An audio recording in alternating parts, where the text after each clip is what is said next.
Hi everybody, good morning, good afternoon, good evening. We're really delighted that you've joined us today for our GAPS event, Climate Justice and Conflict, Peace, Gender, Peace and Environmental Rights. We are so lucky to be joined by an absolutely phenomenal panel of activists, academics, experts, NGOs, government, and some people who are many of those things. As many of you will already know, GAPS is the UK's civil society network on women, peace and security. We work with our members, partners, governments, multilateral agencies to progress the women, peace and security agenda. And our aim really is to turn rhetoric and the many commitments of women and girls into implementation and action. Earlier this year, with the LSE Centre for Women, Peace and Security and the Women's International Peace Centre, we published Defending the Future, which my colleague will put into the chat shortly. We're really lucky to be joined by both organisations today, who I'm sure will touch on that work. Defending the Future, as well as the work of many of our panellists, demonstrates that climate, peace, and women, peace and security are totally linked, but that progress on change is slow. Today, we'll hear from our amazing speakers. We've chosen not to have a Q&A today, not because we don't want to hear from all of you who have joined us, but because we know the panel has so much that we can all learn from. I'll be introducing the panel shortly, and we have questions to ask each of them. And then at the end, our colleagues from the Rise Up movement, Joan and Claire, will have a second opportunity to speak and respond to what other panelists have said. Our speakers know that sadly, I might have to jump in if they run over too much, as we want to keep the event on time. We know that many of you have various roles, caring responsibilities, and we really want to honour the time that you have given us today. So panel, please forgive me if you hear bells ringing or you see me starting to jump about. It's just trying to respect everyone's time. The event is supported by the Milby Foundation, who have made the event possible and for whom GAPS is incredibly grateful. You can find details of social media in the chat box, so please do tweet away during the event, and we will be tweeting from at No Women, No Peace. So I'm absolutely delighted to be introducing our first speaker, Felogene Anumo.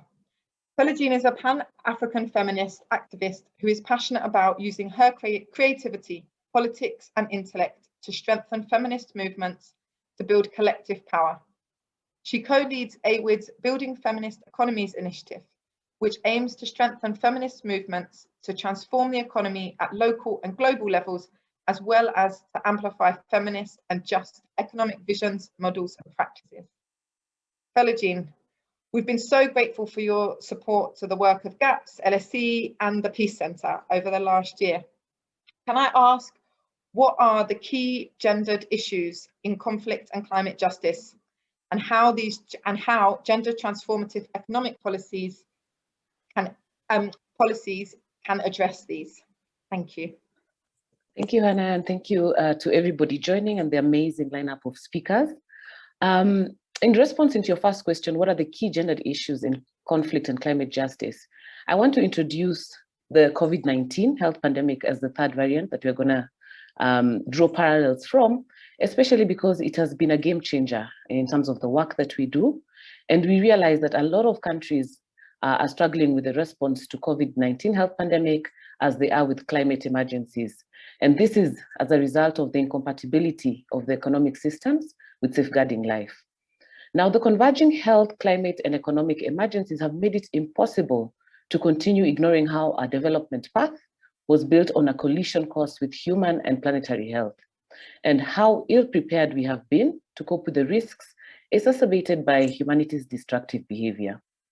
A lot of people have pointed to the fact that the current emergencies also put a spotlight onto the systemic structural inequalities, revealing clearly for all of us to see how not all lives are valued equally.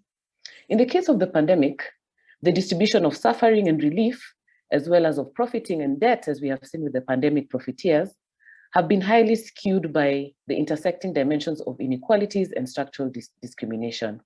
Across the border, and a lot of our panelists from Uganda joining, We see that the Delta variant and the COVID-19 virus continues to slowly move across the global south, having affected Brazil, India, and a lot of the other countries in Asia Pacific.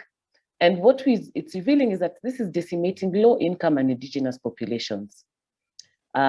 We have to say that around the world, women are the most exposed to multiple burdens, being underpaid, unpaid, and overrepresented in care, including social and domestic work.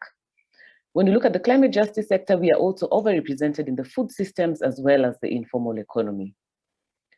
Perversely, the richest people are also the best placed to adapt and cope with climate emergency, when those least responsible for historical emissions and extractive activities are really forced to bear the brunt for more frequent and increasingly devastating extreme weather events.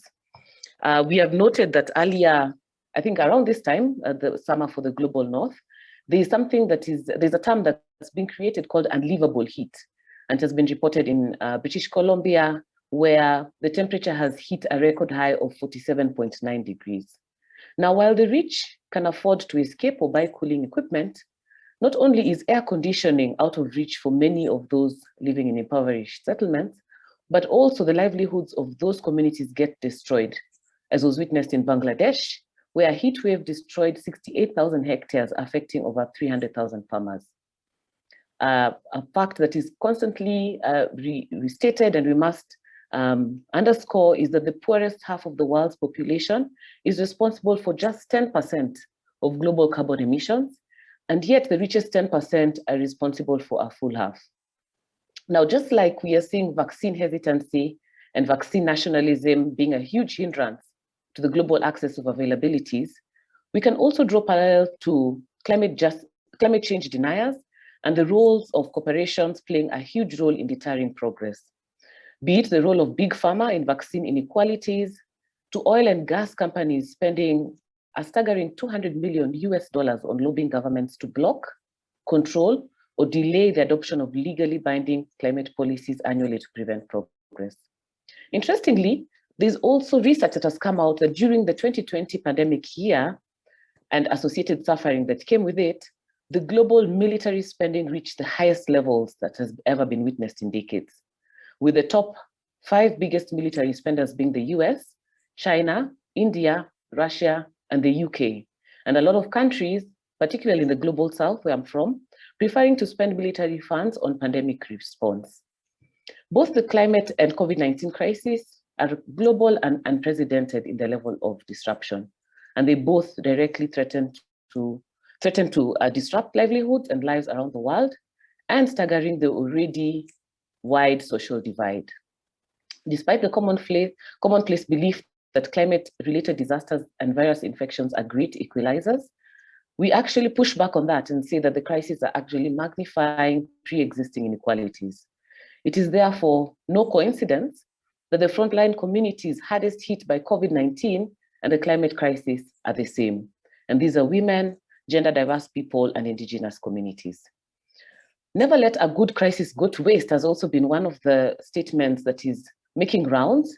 And this is something that we push back on as well, as being highly masculinized, militarized, and greed-driven, especially when we see the emergence of pandemic profiteers really not letting this crisis go to waste.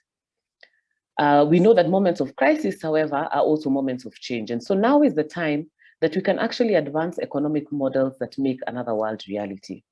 And so in answering your second part of the question, how can gender transformative economic policies aid in addressing this? I have 3 points, and I hope I'll have time to go quickly through them. One is that we must shift power to those weathering climate disasters and their human rights impacts. We know that feminist movements and women's rights organizers are not new to the challenge of multiple crises. In fact, solutions have been articulated and fought for by feminist movements in research, like some of my able panelists who will be speaking to that in this call, through advocacy that we do with states, in practice, and mobilizations locally and globally. Sadly, the global narrative is missing the perspective of women and communities in the global south already affected by climate impact, the COVID-19 crisis, and conflict-prone states.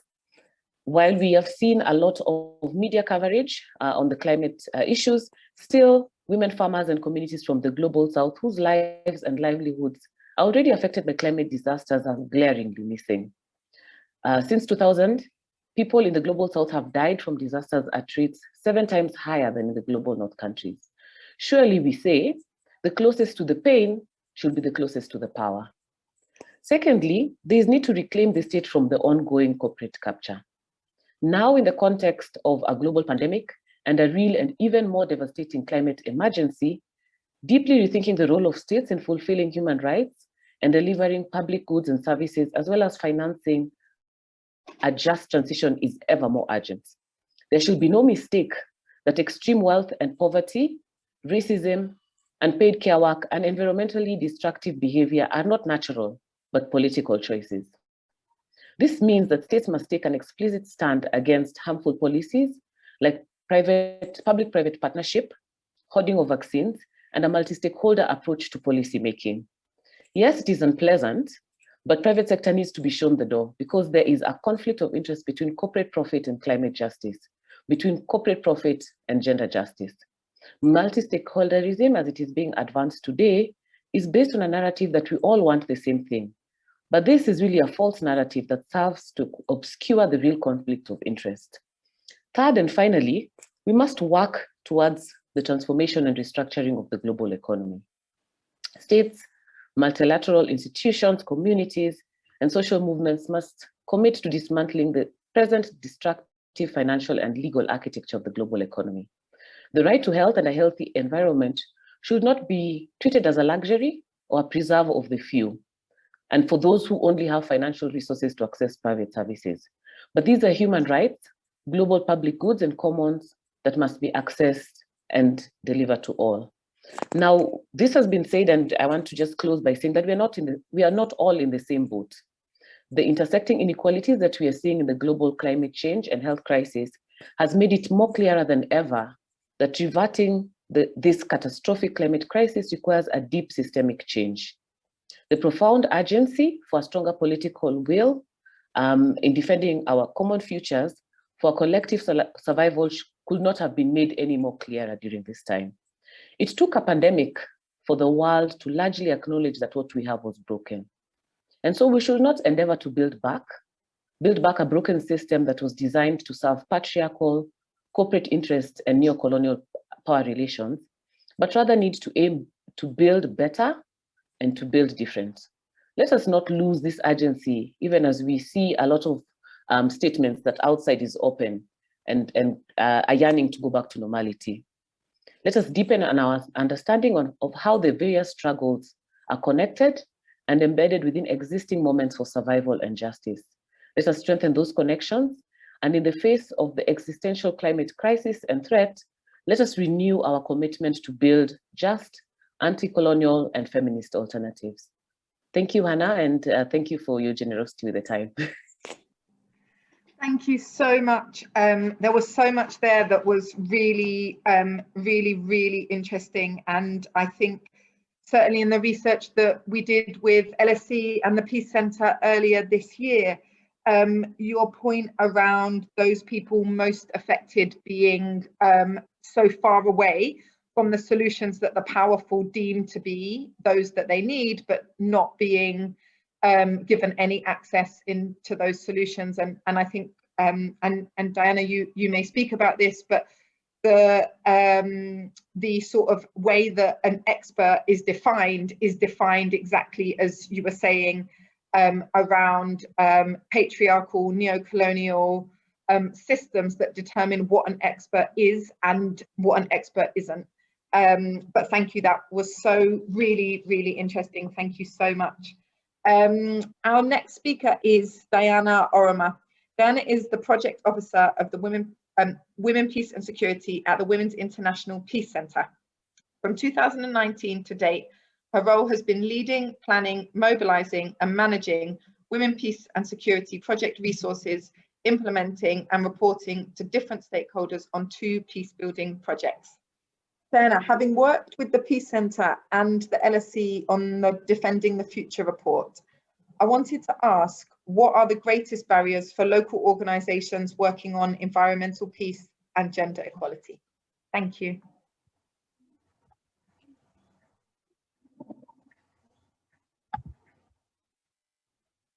Yes, thank you so much, Hannah.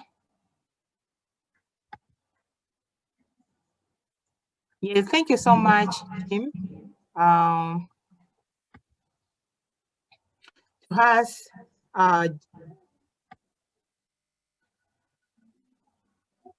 Diana, I think we might have a bit of a delay. I'm really sorry. I don't know if maybe we could try without the video, which would be a real shame, but there's a tiny bit of a delay. Or maybe if you try again, and or we could go to one of the other speakers and come back. Okay, we can do without the video. Oh, now we can hear you perfectly.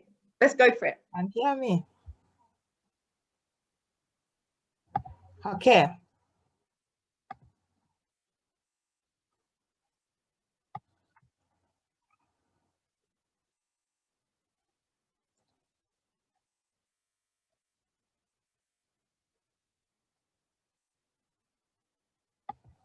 We could hear you, but we can't hear you now.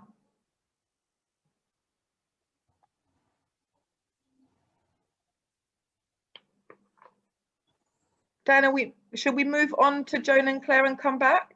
Or do you want to see if we can hear you now? Hello, can you hear me? Yes, we can hear you perfectly. Okay, my name is Diana. As you've heard, I'm going to talk about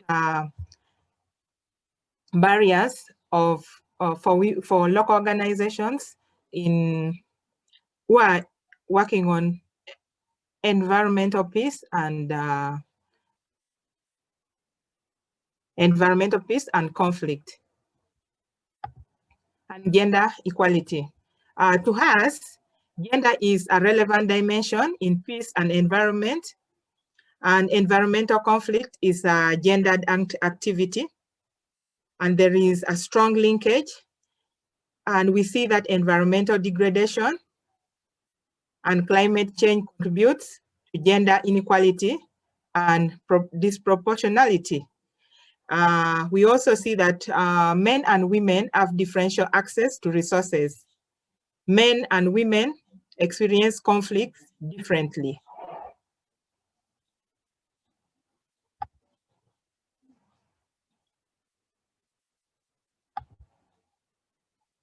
Yes, we see that men and women experience conflict differently.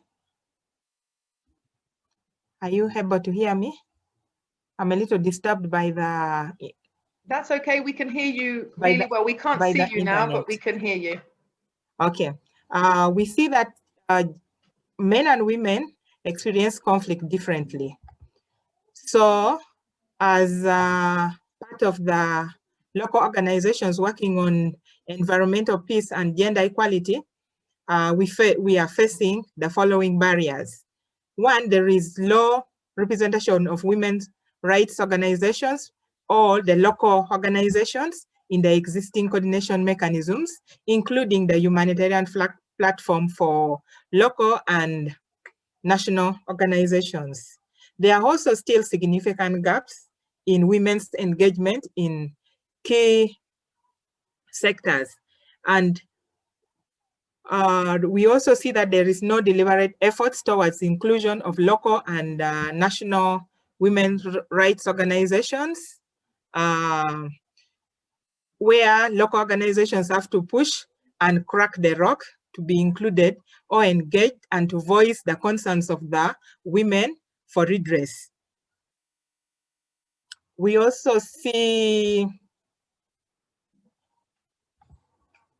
we are also seeing that there is limited literature on environmental peace and gender equality.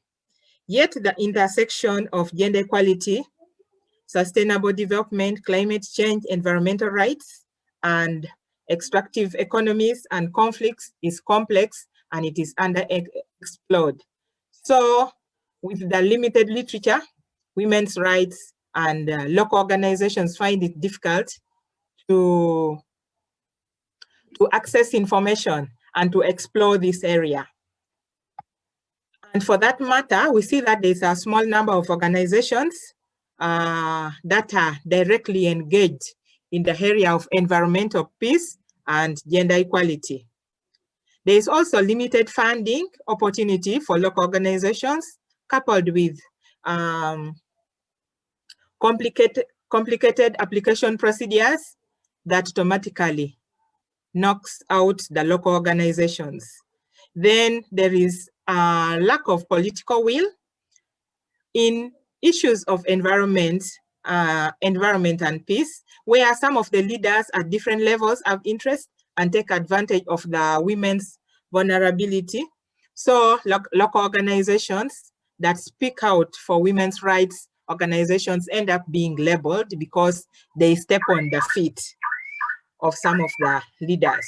Then we also see that disaster risk management and response system does not address specific gender needs in disaster situation. E.g., men are considered for compensation while women are left out, yet women are the most affected with their children during disasters.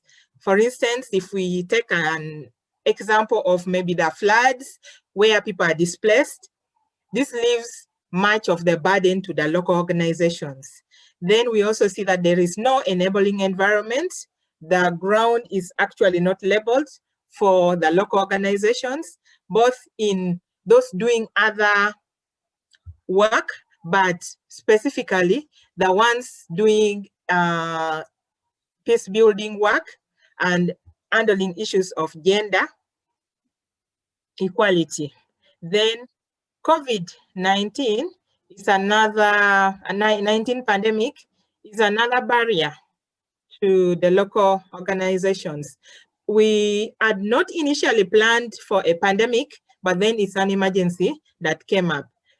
This means that the organizations have to rethink and re-strategize and then include the SOPs in their day-to-day activities. And currently in Uganda is under lockdown, where peace initiatives and every other community activity that is supposed to be directly engaging the communities is not taking place, simply because of the pandemic.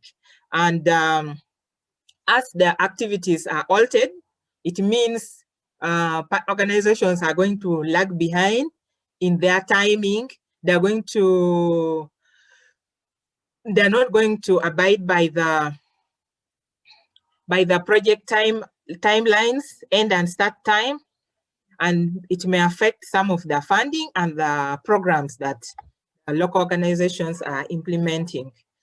As a recommendation, there is need for deliberate inclusion of the local organizations that is tracked and sustainable, both for the local, national, and international coordination mechanisms. Then there is also need to strategically put aside funding, particularly for the local organizations working in this area, because we see that there are very few organizations working on issues of environmental peace and gender equality.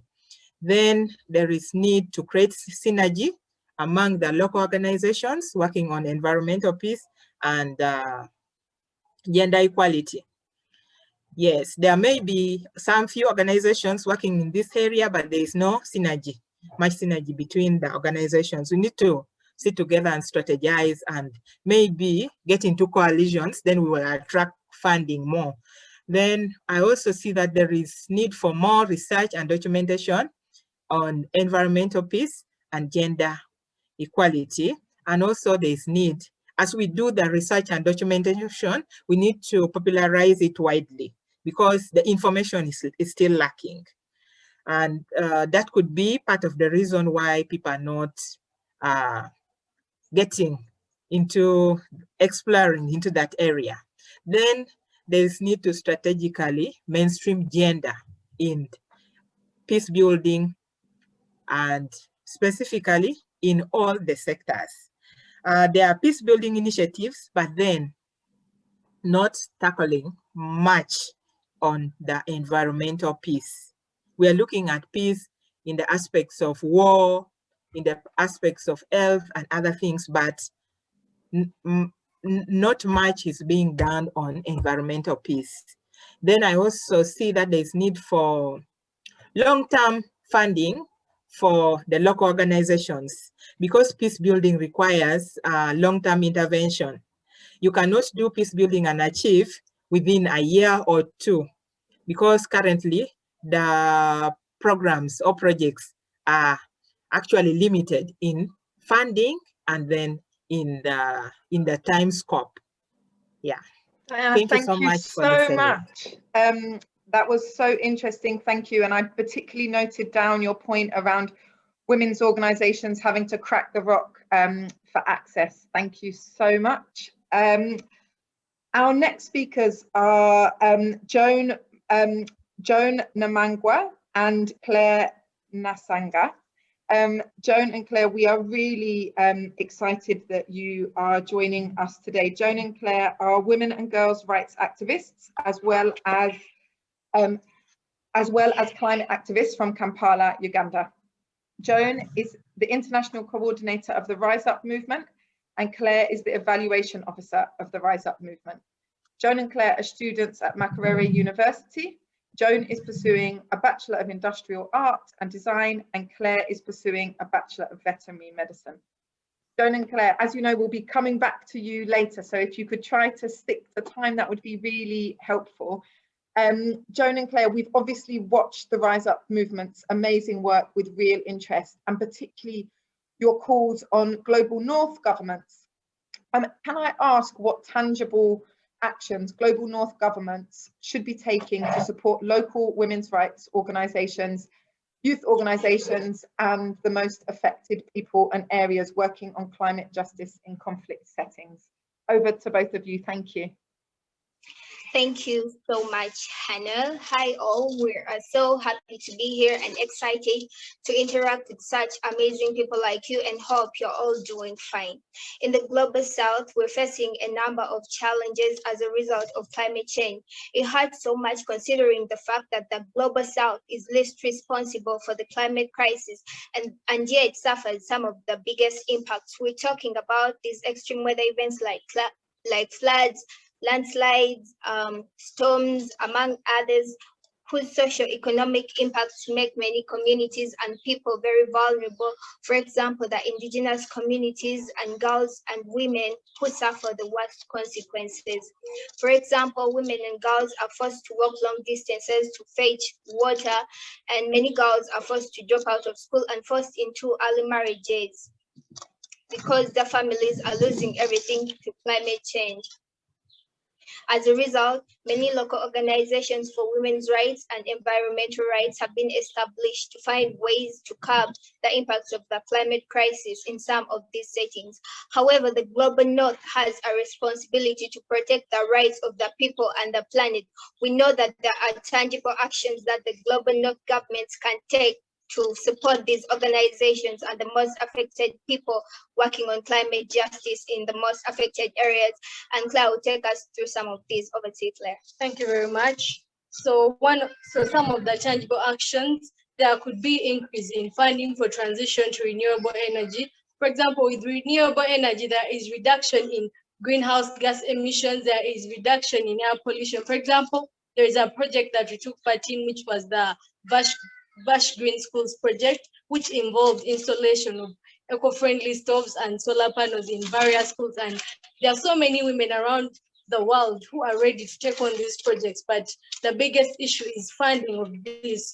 And then they should stop the destruction of natural worlds. For example, you can protect the already existing ecosystems and the restoration of those that have been destroyed. When we talk about this, most of the indigenous people depend on the environment for its resources and protection. They depend on it for water, food, medicine. For example, the Congo rainforest, the Amazon rainforest. So destructions of these natural worlds affect so many people. The indigenous people, some lose their homes. They are made to shift to other places because of this. So stopping the destruction would really be a good solution. And stop the funding of digging up of fossil fuels in Africa, because we cannot drink oil, and again, we can't eat coal.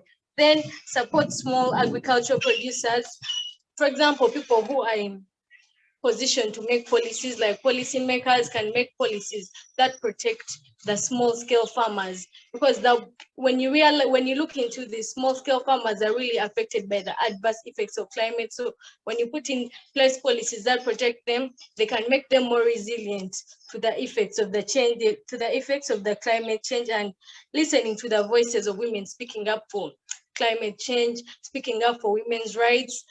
This can be done through the different, like amplifying their stories, amplifying their voices, and supporting the different work they do, because so many women are in organizations. There is a lot they have to do, but their voices are not listened to. They are not given a platform to share the stories that they have experienced and they are going through. So by giving them platforms, they'll be given a place to share their stories, and many more women will be helped through this. And increasing funding for education of the girl child and women's rights and women empowerment is a great solution.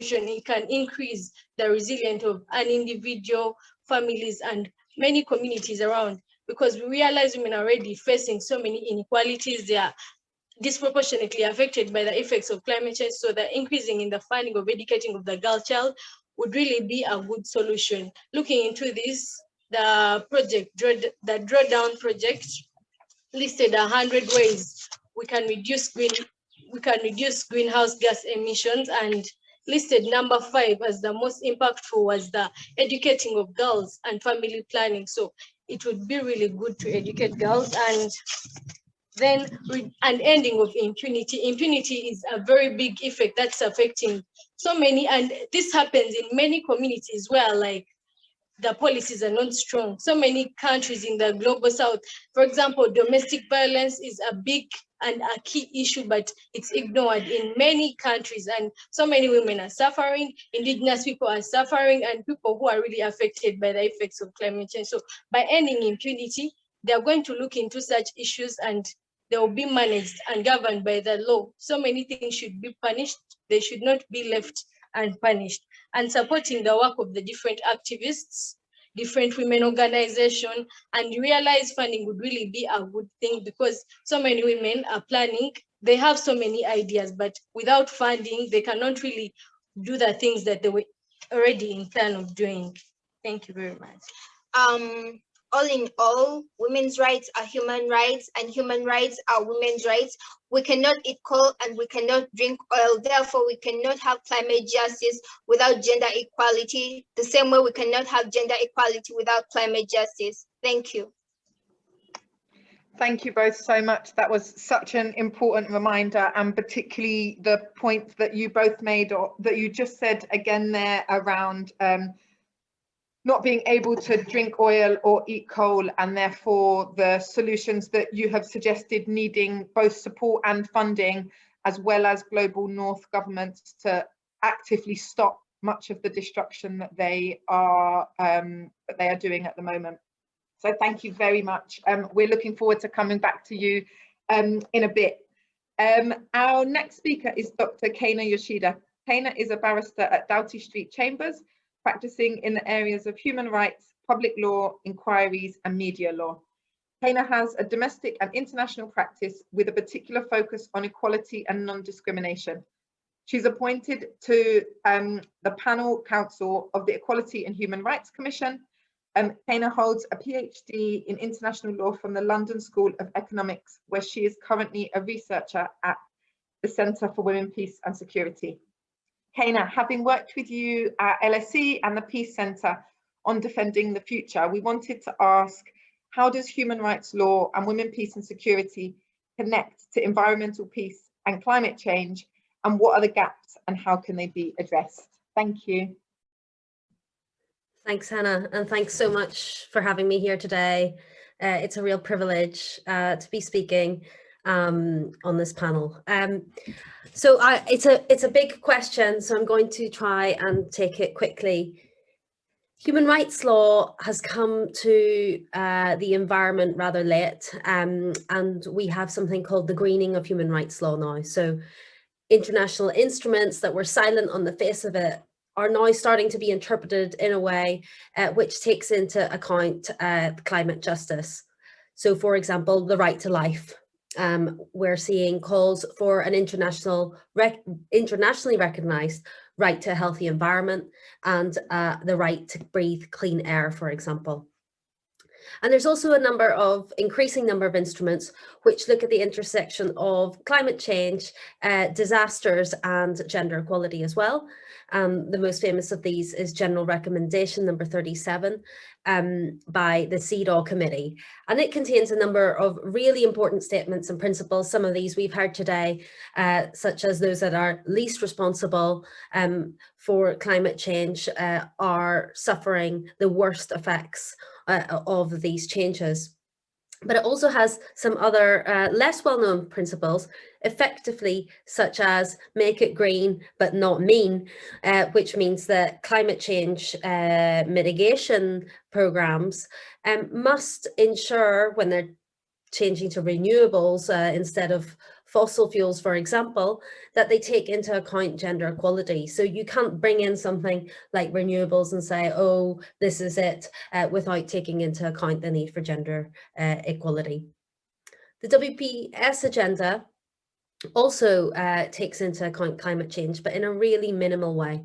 So we have climate change mentioned as a threat to international peace and security in one of the resolutions, and in another resolutions you have mention of conflict minerals. But I think a lot of people who work on the WPS agenda will know that there's been a number of criticisms about it, that the concept of security was very limited, that the concept of peace is very narrow, that the agenda is quite securitized, and it looks at the participation of women in security services, for example, over and above women's leadership in peace, including in environmental peace. So what I thought I would just do in the remaining time today is to point out some of those gaps when it comes to environmental peace and WPS. So number one, protection.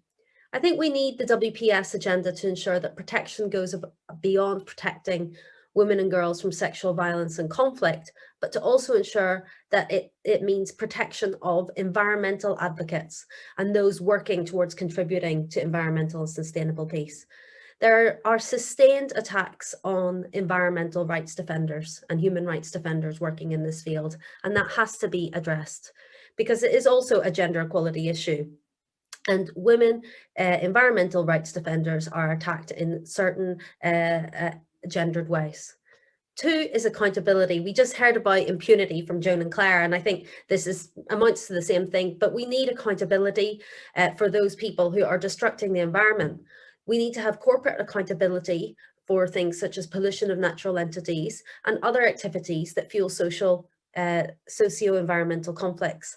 And we have a big problem in terms of SLAP suits, so that's strategic litigation against public participation, where environmental activists and those working in this field suddenly find that the law is being used against them.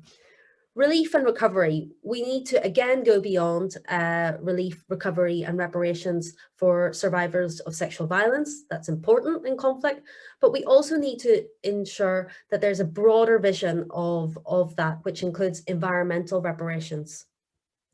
So for example, in conflict or after conflict, you might return to your land, but that land has been destroyed and it's not the same as it was before.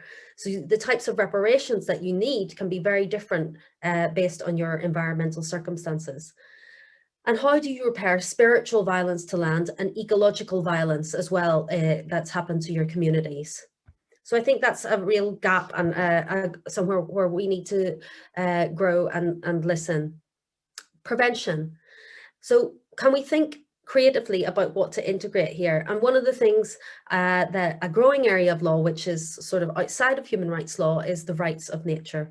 So it's the idea that nature in and of itself has rights. So the river has rights, not as a human right, me to be able to drink from the river or access the river, but the river in and of itself should be protected. And you have laws like that in Uganda and in in Colombia, and in Uganda there's some really excellent case law on this topic. And I think this relates again to what Joan and Claire were saying about stop the destruction. So we need the law to be responsive to that and to actually stop the destruction rather than allowing the destruction to take place, which has been one of the criticisms of international law. Disarmament. Armaments pollute the world, and as many eco-feminists and anti-military feminists have been pointing out, there needs to be disarmament, and that is not only to make the world a better and safer place, but also to make the world a greener place. And that links to the right to peace within the Maputo Protocol, which provides for and says states should, instead of using military funding for armaments purposes, use them for social justice causes. The next thing is leadership and participation, and we heard a lot about this from Felogene earlier. And General Recommendation 37, the human rights instrument that I mentioned earlier, specifically says that states have to ensure the participation and development of leadership capacities among diverse groups of women and girls at different levels of government and within local communities. And they have to promote the participation of girls and young women in the creation, development, implementation and monitoring of policies. So those are specific human rights obligations that states have. Their General Recommendation 37 also recommends states to take into account traditional and indigenous leadership and knowledge. And that really chimes with the moves to decolonize curriculums and decolonize research methodologies as well. In that we can't just claim ownership over ways of knowing and then reject people who create and develop those ideas in the first place, which is essentially what's been happening. So there has to be a greater respect for forms of cultural knowledge.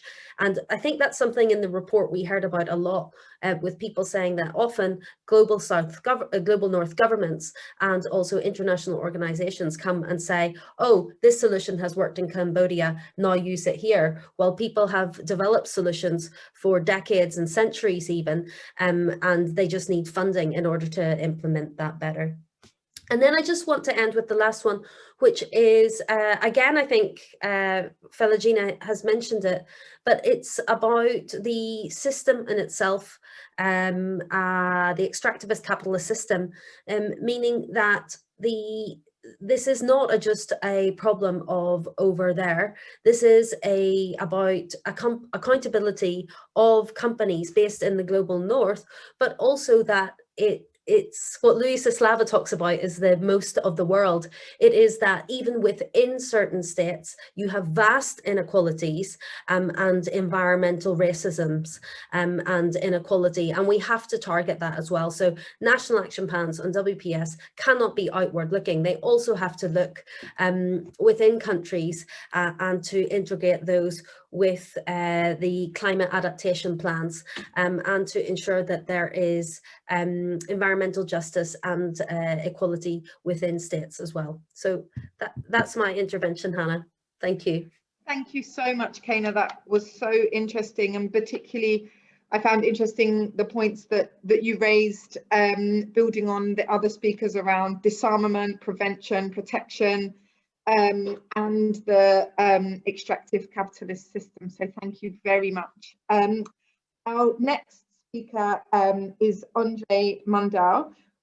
As Special Representative for Women, Peace and Security at the Norwegian Ministry of Foreign Affairs, André is responsible for women, peace and security as one of Norway's main foreign policy priorities, and a priority topic for Norway's seat on the UN Security Council. Before taking up his current role, he was responsible for women's rights and gender equality in Norwegian foreign and development policy.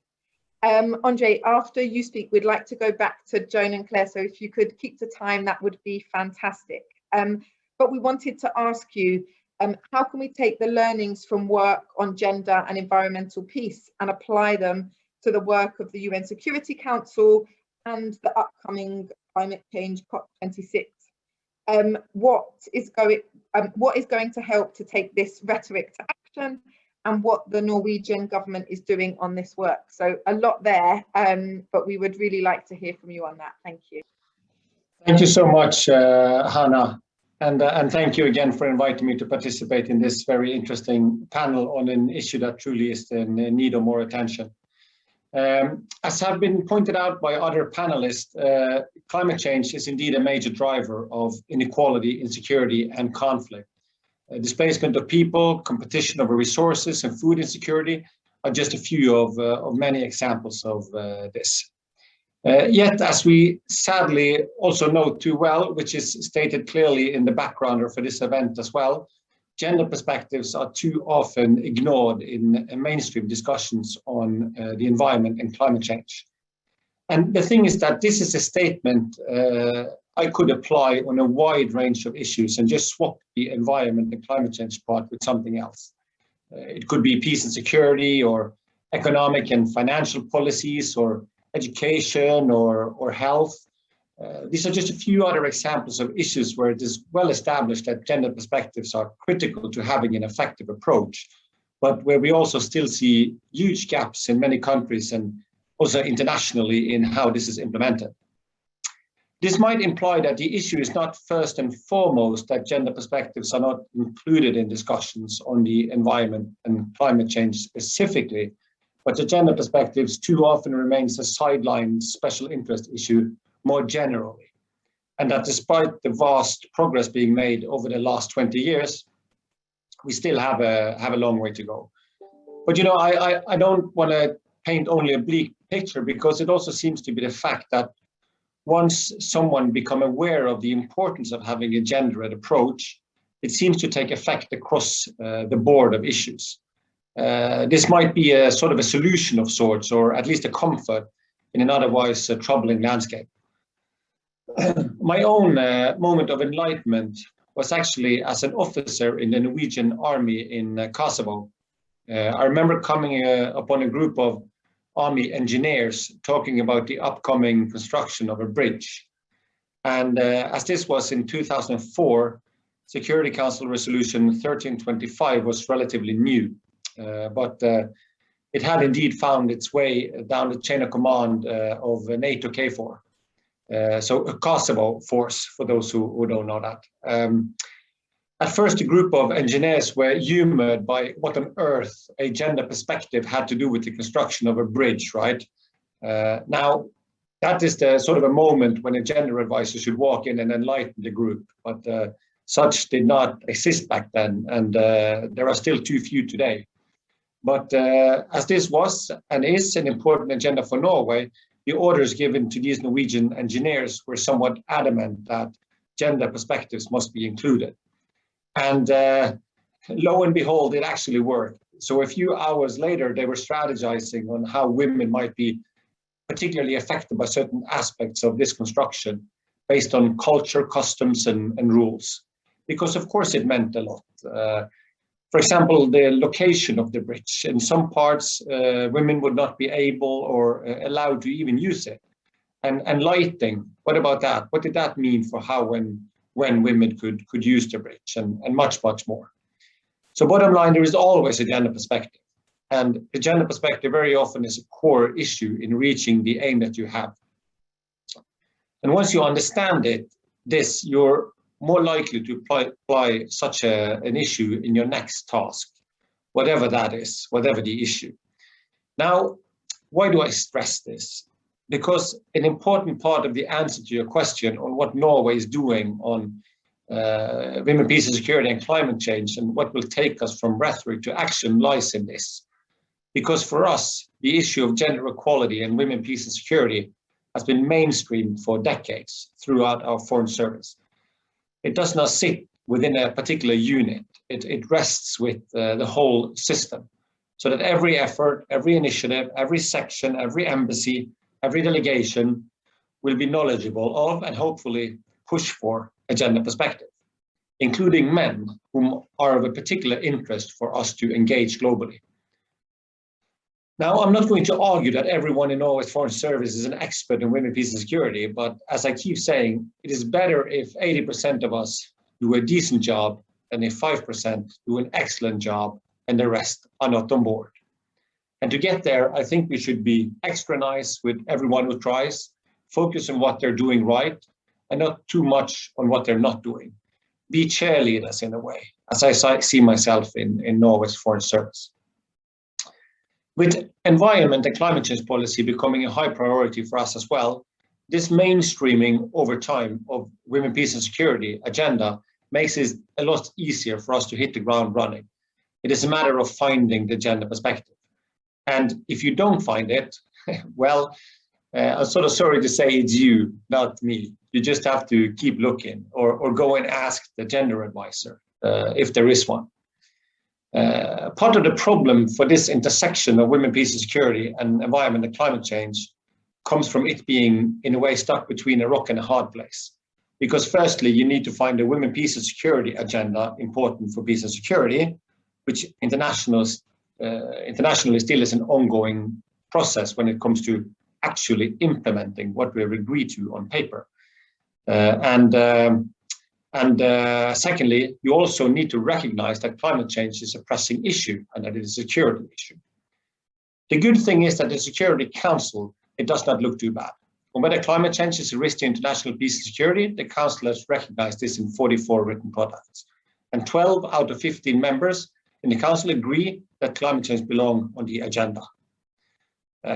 So this brings me to what Norway intends to do. Firstly, we try to help bolster the Council's ability to detect, address, and prevent crisis and conflict before they become a reality. Secondly, we will work towards regular reporting by the Secretary General to the Council.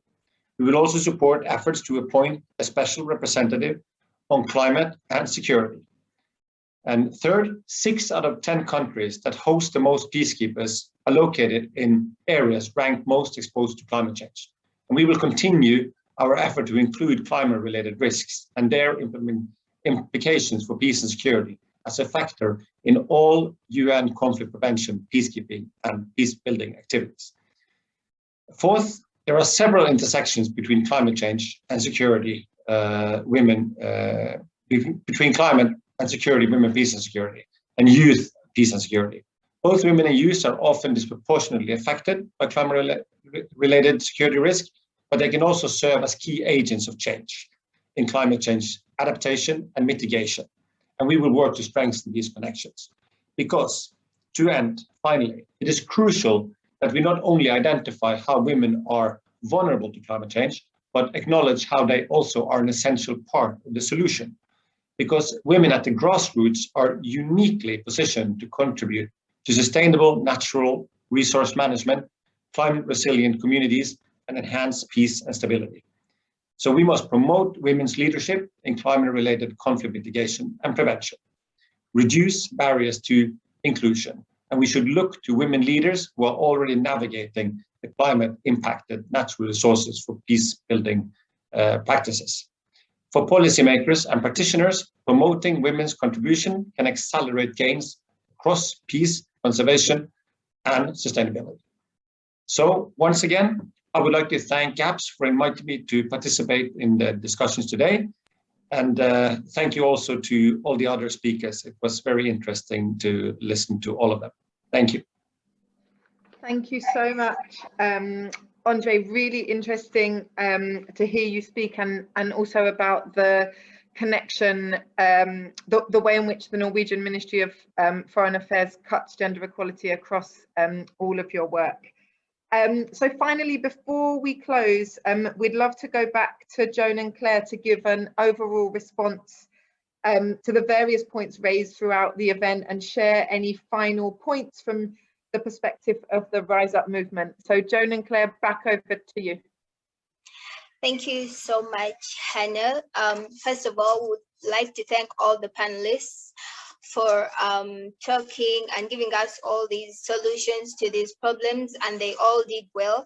I liked what Felogene talked about everything was like related to what's happening, about how the COVID-19 pandemic is affecting mostly indigenous people and the women who have low incomes and these poor people. And she talked about something. She talked about a power shift, that the power should be shifted to these to the poor people, because she said, I like the line she said when she was like, the one who has experienced the pain most should be given the power because they know what the people are going through.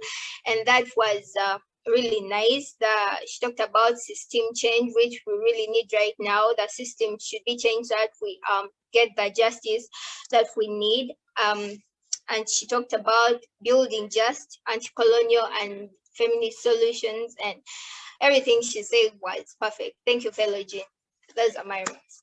And then the points we received from Diana were really very powerful points, because when you look at a point of conflict, both women and men experience conflict in a very different way, because women are already facing so many injustices in this world. Women are facing discrimination, and we have less women in decision-making rooms. Women are less represented. So we need more representation of women in this, and focus should be put mainly on women and girls, because they experience most of the effects because of the many problems that they're already facing, and more literature is needed and more funding as a general solution. And then from Dr. Keina, she talked about how climate change is a threat to the world peace. And when you look at this, so many environment activists, women rights activists are facing a lot of insecurities, because even some of our fellow activists this side, it's not really safe for them to freely strike on the streets. So the climate activists and the women's rights activists need protection. They need to be protected by the law and the policy. And definitely there should be leadership development of both women and indigenous people.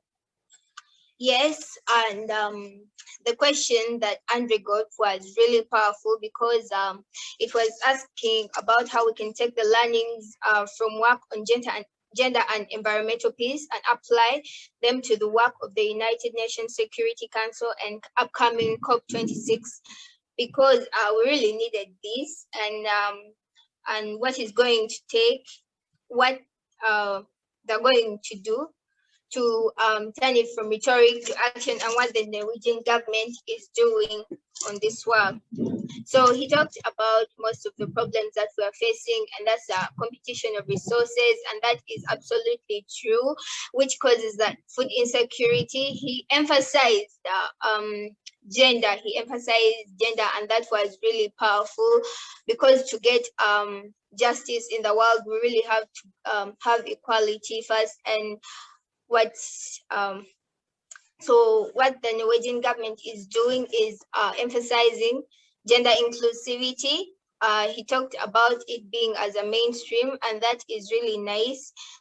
He talked about how protection of the environment is key, and the addressing and trying to prevent the crisis and conflicts. And he emphasized more women leaders and promoting of the contribution of women in all these decision-making processes in all positions, and that was nice. And with the many inequalities going on, we definitely need more environmental justice and more equalities around the world.